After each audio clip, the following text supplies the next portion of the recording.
আস্তে আস্তে কথা বল, ওখানে কেউ একজন আছে। রাতটা ছিল অমাবস্যার রাত। সেদিন রোকন ও কবির ভাইয়ের সঙ্গে যে কি ঘটনা ঘটেছিল, সেই ঘটনাটাই রোকন ভাইয়ের মুখ থেকে শুনেছি, আর সেই ঘটনাটাই আজ আপনাদের সাথে শেয়ার করব।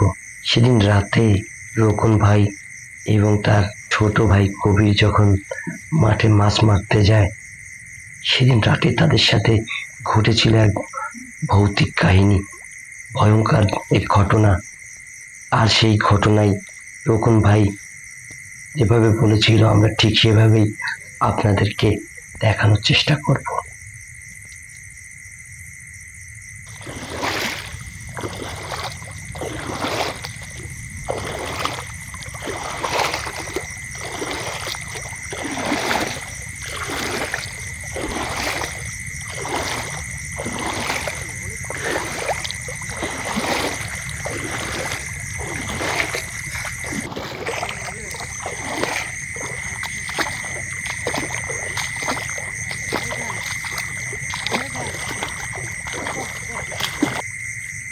আরে, এই নৌকাটা কোথা থেকে আসলো?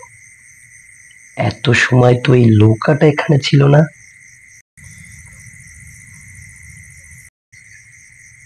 হঠাৎ নৌকাটা এখানে কি করে আসলো? আচ্ছা, এবার বুঝতে পেরেছি। আমাদের চাল চুরি করার জন্য কেউ চুপিচাপি এখানে বসে আছে নৌকাতে। আজ তোমাকে ছাড়ছি না, আজ তোমাকে হাতে নাতেই ধরবো।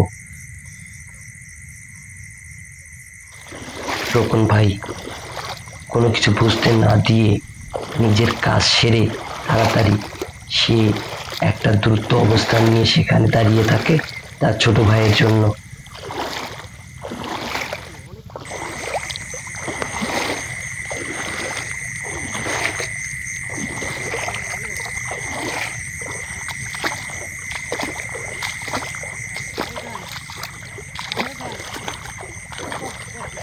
এদিকে তার ছোট ভাই, সেও জাল পেতে রোকন ভাইয়ের কাছে চলে আসে। তখন তারা দুই ভাই পরামর্শ করে, ভাই, তোমার জাল পাতা কি শেষ হলো? আস্তে আস্তে কথা বল, ওখানে কেউ একজন আছে। কি বলছো ভাই? কে আছে ওখানে? আরে, কে যেন একটা নৌকায় বসে আছে আমাদের জাল চুরি করার জন্য। আজ বেশি দূরে যাওয়া যাবে না। এক কাজ কর, আমাদের যে কুড়ে ঘরটা না, ওটাকে তুলে এখানে নিয়ে আয়। জালের কাছাকাছি থাকতে হবে। কখন যেন জাল চুরি করা শুরু করে, আর যখনই ও জাল চুরি করা শুরু করবে, তখন আমরা হাতে নাতে ধরবো ওকে। তা তো ঠিক আছে ভাই, তাহলে আমরা এখন ধরছি না কেন? আরে পাগল, এখন যদি আমরা ধরতে যাই, ও তো বসে আছে, বলবে আমরা চুরি করতে আসি নাই। তাই যখনই ও জাল চুরি করতে যাবে, আমরা হাতে নাতে গিয়ে ধরবো। ভাই, আমার তো ভয় করছে, কেননা সবাই তো একটু দূরে, আমরা দুই ভাই এখানে আছি, যদি ভয় ভূত কিছু হয়। আরে না পাগল, চুপ থাক, ভয় ভূত বলতে কিছু নেই। আজ এখানেই থাকতে হবে, না হলে কিন্তু আমাদের মাছ সহ জাল সবই চলে যাবে।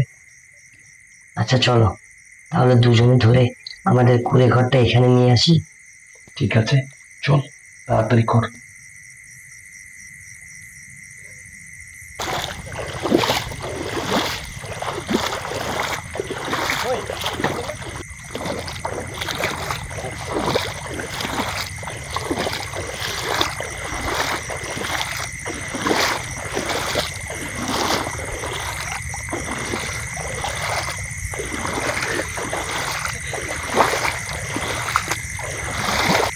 ভাই যখন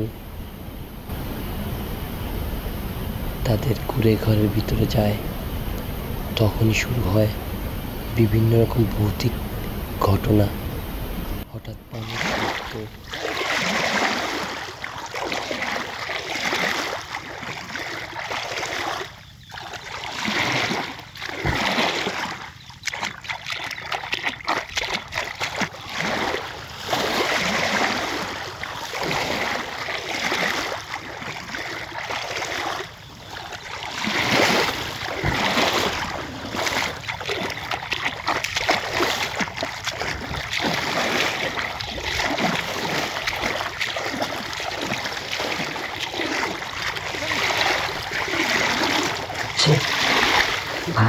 আমার তো খুব ভয় হচ্ছে, কি যেন হচ্ছে এখানে।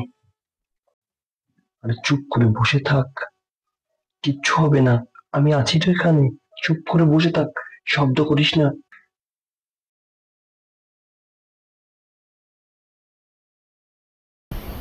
মনে হচ্ছে কেউ হেঁটে হেঁটে তাদের কাছে আসছে।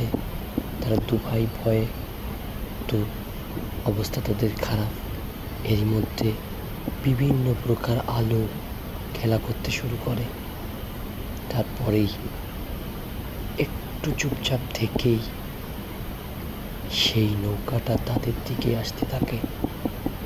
আর এই নৌকাটা এবার চালিয়ে আসতেছে একজন মানুষ, কিন্তু মানুষটা মাথাবিহীন।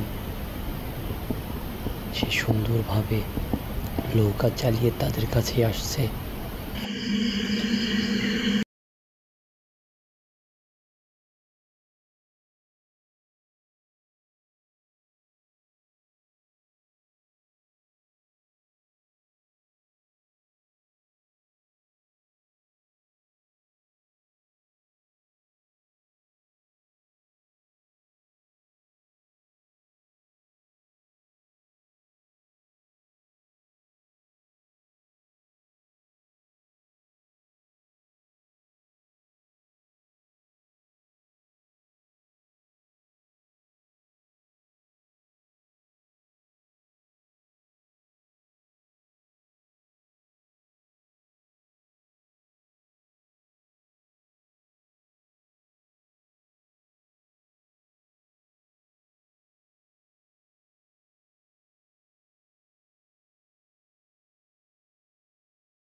রাতটা ছিল অমাবস্যার রাত।